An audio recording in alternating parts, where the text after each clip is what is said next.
দক্ষিণ চীন সাগরের বুকে জেগে ওঠা অসাধারণ এক দ্বীপ, যেখানে পাহাড় আর সমুদ্রের গভীর মিতালি প্রকৃতি উজাড় করে দিয়েছে। এখানে প্রাচীনকাল থেকে দ্বীপটি ছিল গুরুত্বপূর্ণ বাণিজ্যিক কেন্দ্র। চীনা, ভারতীয় এবং আরবের বণিকেরা এখানে আসতেন বাণিজ্য করতে। চীনা বণিকেরা তাদের যাত্রা বিরতির জন্য এই দ্বীপটিকে ব্যবহার করতেন। বর্তমানে যেটি পৃথিবীর অন্যতম সেরা পর্যটন গন্তব্য। ৩৯ কিলোমিটার লম্বা এবং ১২ কিলোমিটার প্রশস্ত এই দ্বীপটি তার উঁচু পাহাড়, গভীর জঙ্গল এবং সাদা বালির সৈকতের জন্য প্রসিদ্ধ। প্রাকৃতিক সৌন্দর্য, সমৃদ্ধ ইতিহাস এবং বর্ণাঢ্য ঐতিহ্যের জন্য বিখ্যাত মালয়েশিয়ার পূর্ব উপকূলে অবস্থিত তিওম্যান দ্বীপ ভ্রমণের গল্প নিয়ে ট্রাভেল অ্যারাউন্ডের এবারের পর্ব। হ্যালো ভিউয়ার্স, কেমন আছেন সবাই? আমি জুলহাস কবির। আজ তিওম্যান আইল্যান্ডে এসেছি, মালয়েশিয়ার জনপ্রিয় একটি পর্যটন কেন্দ্র। এই আইল্যান্ডের সৌন্দর্য কী সেটি আপনাদেরকে তুলে ধরব। দক্ষিণ চীন সাগরের মাঝখানে এরকম একটি দ্বীপ পর্যটন আকর্ষণ হয়েছে সারা বিশ্বের পর্যটকদের কাছে। বিমান বাংলাদেশ এয়ারলাইন্স ট্রাভেল অ্যারাউন্ডের এই পর্বে আমি এই পুরো দ্বীপটি ঘুরে দেখাবো এবং চেষ্টা করব এই দ্বীপের ইতিহাস, ঐতিহ্য এবং এই দ্বীপের সৌন্দর্যকে যতটুকু সম্ভব হয় তুলে আনার চেষ্টা করব।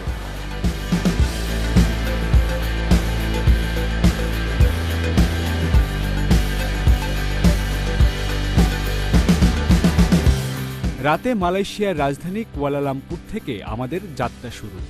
গন্তব্য দেশটির অন্যতম সেরা পর্যটন কেন্দ্র তিওম্যান আইল্যান্ড। মালয়েশিয়ার পেনিনসুলা পূর্ব উপকূল থেকে প্রায় ৩২ কিলোমিটার দূরে দক্ষিণ চীন সাগরে অবস্থিত দ্বীপটি।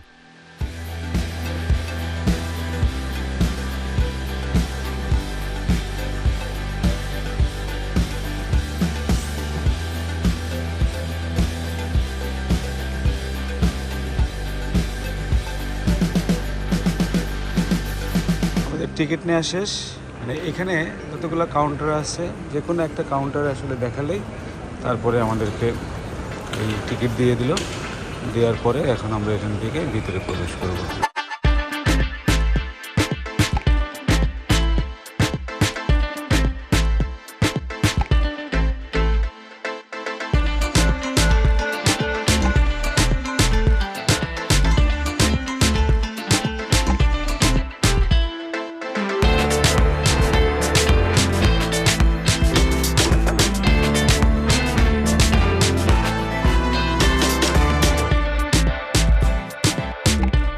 প্রায় ৮ ঘন্টার লম্বা পথ পাড়ি দিয়ে খুব সকালে আমাদের গাড়ি এসে পৌঁছায় মার্সিং নামের একটি জায়গায়।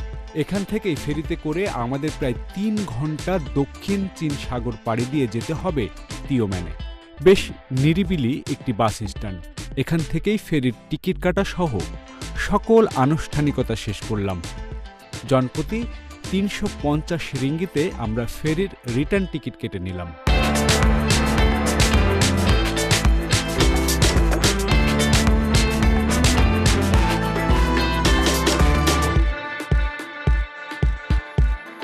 এবারের ভ্রমণটি আমার জন্য বিশেষ গুরুত্বপূর্ণ, কারণ এবার আমার একমাত্র মেয়ে তাহিয়াত কবির তাহানি এবং তার মা যাচ্ছেন আমার সাথে। মূলত তাদের জন্যই এমন একটি ট্যুরের পরিকল্পনা। দুপুর ২টার ফেরিতে আমরা যাব। হাতে এখনো কয়েক ঘন্টা সময় রয়েছে, তাই সকালের নাস্তা সেরে নিলাম পাশে থাকা রেস্টুরেন্টে।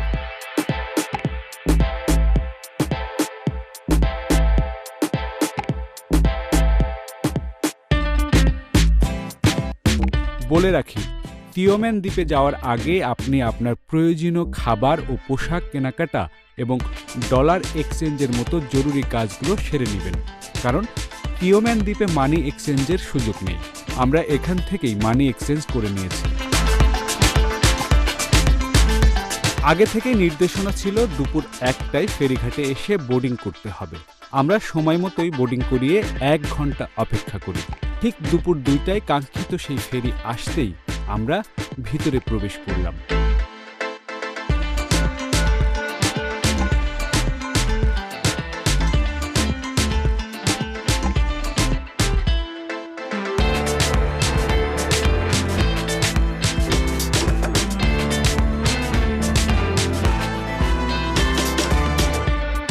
জাহাজের সিটগুলোও বেশ সুন্দর, প্রত্যেকটি লাইনে তিনটি তিনটি করে, মোট 3টি লাইন।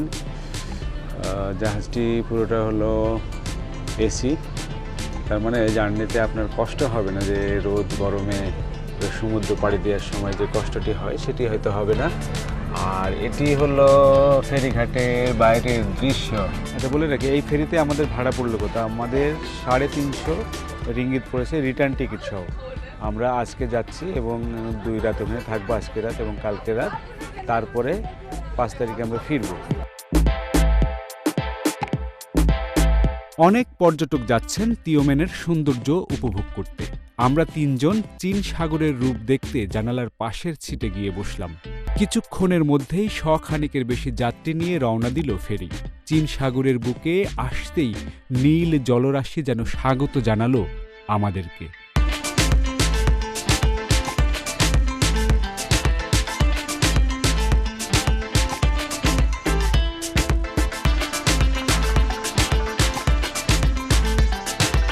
যতটা ভেবেছিলাম খুব উত্তাল ঢেউ থাকবে সাগরে, ঠিক তেমনটি নেই। বেশ শান্ত। ফেরির বিভিন্ন প্রান্ত ঘুরে কোনো বাংলাদেশি পর্যটকের দেখা পেলাম না, তবে বেশ কয়েকজন প্রবাসী বাংলাদেশি ভাইয়ের দেখা মিলল, যারা সবাই তিওমেনের বিভিন্ন রিসোর্টে চাকরি করেন। এই ফেরিতে যাওয়ার সময় বেশ কয়েকজন বাংলাদেশি দেখা পাইলাম। আমি তো প্রথমে ভাবছিলাম যে বাংলাদেশিদের দেখা পাবো কিনা, তো বেশ ভালো লাগলো যে এখানে প্রায় 10 জন বাংলাদেশি ভাই আছেন এবং সবাই আমার আশপাশের জেলার, মাগুরা, যশোর, নড়াইল, পাবনা। আজকে আবহাওয়া কেমন যেন বলছিলেন? না, আজকের ওয়েদার নর্মালি, এখন তো মনসুন টাইম, এখানে 6 মাস মনসুন থাকে, 6 মাস নর্মাল টাইম থাকে, তো আজকের ওয়েদারটা অনেক ভালো, সমুদ্র উত্তাল কম। বেশ ভালো লাগলো বাংলাদেশি ভাইদের সাথে দেখা হওয়াতে। তাদের মুখেই তিওমেনের অনেক গল্প শুনলাম। গল্পে গল্পে আমরা চলে এসেছি তিওমেনের কাছাকাছি। দূর থেকে নীল জলের বুকে সুউচ্চ পাহাড়ের দেখা পেলাম। ভীষণ ভালো লাগছে তিওমেনের দেখা পেয়ে। গাঢ় সবুজে ঘেরা বিশাল বিশাল পাহাড়, পাহাড়ের বুকে অসংখ্য রিসোর্ট।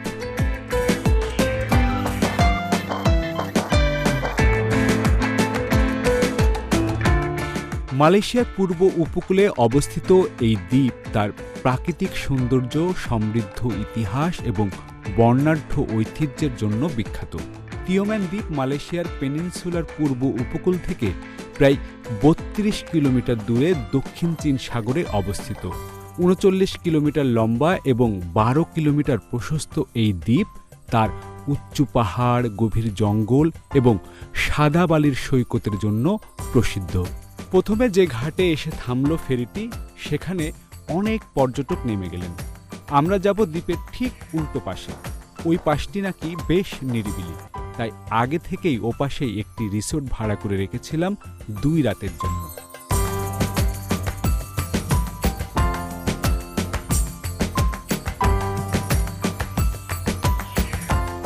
দ্বীপের কোল ঘেঁষে আবারও চলতে শুরু করেছে আমাদের ফেরি। পাহাড়ের গায়ে অসংখ্য হোটেল আর রিসোর্টের দেখা পেলাম। দূর থেকে দেখেই ভীষণ ভালো লাগছে। অসম্ভব সুন্দর করে পাহাড়ের গায়ে গড়ে তোলা হয়েছে রিসোর্টগুলো। প্রকৃতি কতটা সুন্দর এখানে না আসলে বুঝতেই পারতাম না।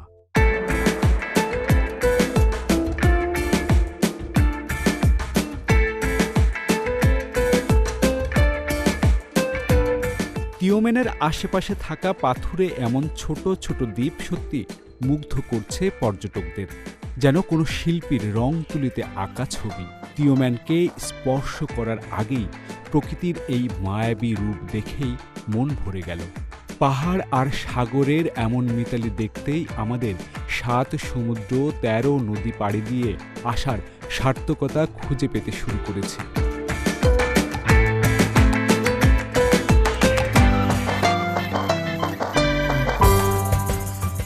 প্রকৃতির এমন অকৃত্রিম অপরূপ শোভা অবলোকন করতে করতে কখন যে আমাদের ফেরি ঘাটে এসে ভিড়েছে তা টেরই পাইনি।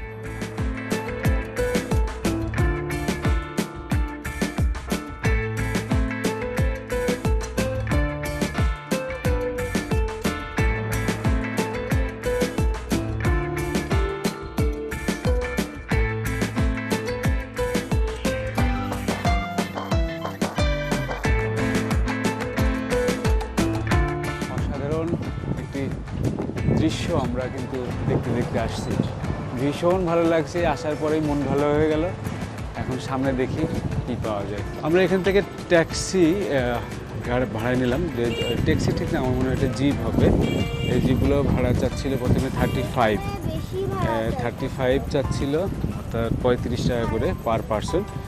সেটি পরে আমরা তিনজনের 80 টাকা দিয়ে যাচ্ছি। 80 টাকা কন্ট্যাক্ট হলো, দেখা যাক কেমন লাগে। বলে রাখি, তিওম্যান আইল্যান্ডে আসলেই অবশ্যই গাড়ি ভাড়া নেওয়ার ক্ষেত্রে দরদাম করে নেবেন।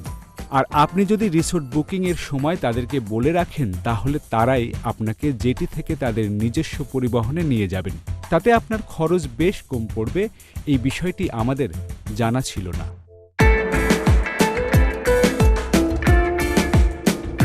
কি অসাধারণ, কি অপরূপ দৃশ্য এটি, সত্যি মুগ্ধ করার মতো।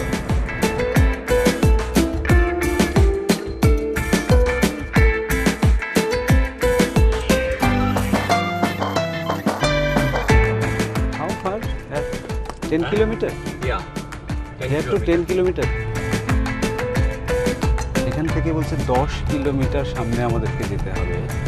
মানে আমরা সমুদ্রের এই পাড়টায় আছি, মানে দ্বীপের একদম এই পাশে। আমরা যাব দ্বীপের ওই পাশে।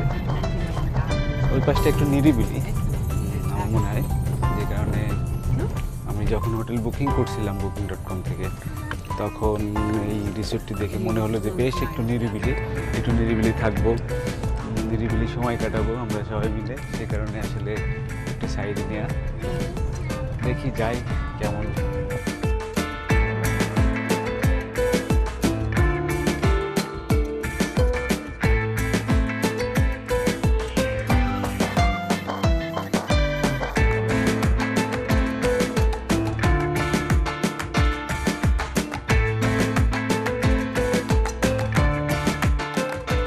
পাহাড়ি রাস্তা ধরে এগিয়ে চলেছে আমাদের গাড়ি। গভীর জঙ্গল, তার মাঝ দিয়ে এমন পাকা সড়ক, গা ছমছমে একটা পরিবেশ। কখনো খাড়া পাহাড়ে উঠে যাচ্ছে আমাদের গাড়ি, কখনো নেমে যাচ্ছে নিচে। এভাবে প্রায় 10 কিলোমিটার পথ পাড়ি দিতে হবে আমাদের। পর্যটন আকর্ষণ বাড়াতে পর্যটকদের সুবিধার জন্যই এমন যোগাযোগ অবকাঠামো গড়ে তোলা হয়েছে পুরো পাহাড় জুড়েই।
সোফা আছে, ওখানে একটা ছোট টেবিল আছে,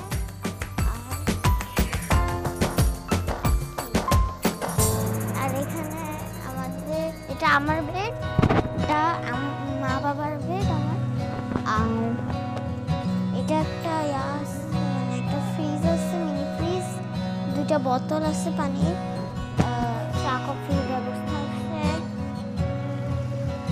তারপরে এখানে কাপড় ঝোলানোর জন্য হ্যাঙ্গার আছে, এখানেও ঝোলানো যাবে কাপড়।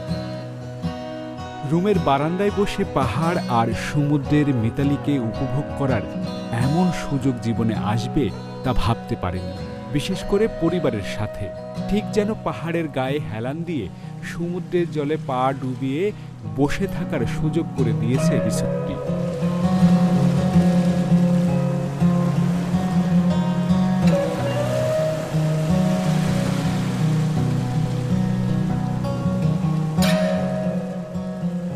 দুপাশে বিশাল পাহাড়, তার মাঝে এমন একটি সমুদ্র সৈকত, প্রাইভেট আইল্যান্ড মনে হতে পারে আপনার, কারণ এখানে মাত্র 3টি রিসোর্ট রয়েছে। পর্যটকের সংখ্যাও খুব কম। এমনভাবে রিসোর্টগুলো সাজানো হয়েছে যাতে পর্যটকের ভিড়ে এই সৈকতের সৌন্দর্য নষ্ট না হয়।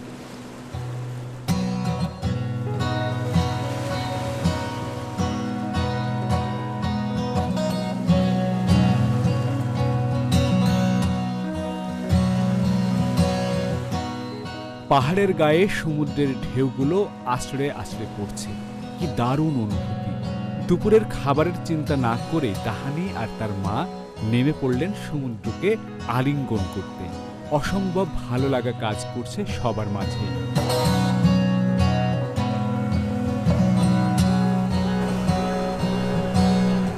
কি লিখছো? I love you mom and dad. তাহানি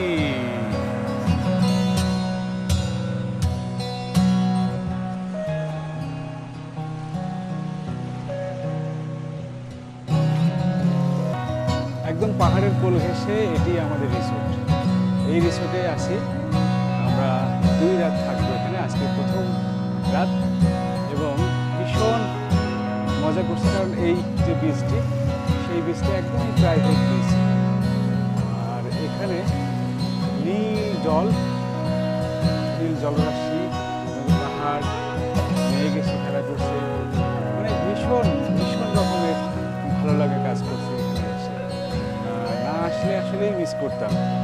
সিদ্ধান্তটি নিয়েছিলাম যে আমাদের আজকে চলে যাওয়ার কথা ছিল, রিটার্ন ফ্লাইট ছিল, তো মালয়েশিয়া থেকে সেই ফ্লাইটে ডেট আবার চেঞ্জ করা হলো। আমরা আরও 4 দিন বাড়িয়ে নিলাম যে মালয়েশিয়া থেকে আরেকটু সুন্দর করে দেখতে যায়। এত সুন্দর দেশ, সেই সুন্দর দেশটির সৌন্দর্য যদি না দেখতে পারি তাহলে এই আফসোস নিয়ে আসলে দেশে ফিরে যাওয়ার কোনো ইচ্ছা ছিল না। দেখুন কি ভীষণ ভালো লাগার জায়গা, সত্যি মনোমুগ্ধকর পরিবেশ, কি নৈসর্গিক দৃশ্য দেখুন। সমুদ্রের ঢেউগুলো আস্তে আস্তে পড়ছে, আর এখানে দীর্ঘ সময় আসলে বসে সময় কাটানোর মতো একটি জায়গা। আমরাও তাই করব।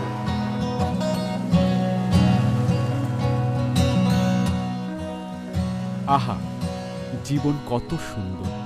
সত্যি জীবনের মানে খুঁজে পাওয়া যায় এখানে। একটি মিথ প্রচলিত আছে এখানে, একসময় নাকি ড্রাগন রাজকন্যা এই দ্বীপে বিশ্রাম নিয়েছিলেন এবং তিওম্যানের রূপে মুক্ত হয়ে এখানেই থেকে যাওয়ার সিদ্ধান্ত নিয়েছিলেন। আমাদেরও মনে হচ্ছে প্রকৃতির মায়ায় নিজেকে বেঁধে রাখি, থেকে যাই এখানে।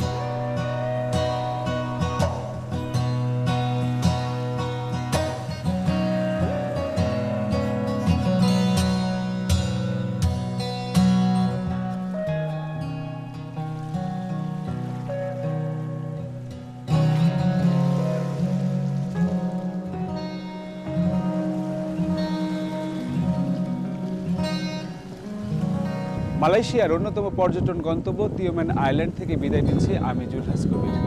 দ্বিতীয় পর্বে দেখাবো তিওম্যান আইল্যান্ডের চারিপাশ, ঘুরে দেখব এর সৌন্দর্য। আশা রাখি দ্বিতীয় পর্ব দেখবেন, সেই আমন্ত্রণ জানিয়ে শেষ করছি আজকের এই পর্বটি। ভালো থাকবেন, সুস্থ থাকবেন, পাশে থাকবেন।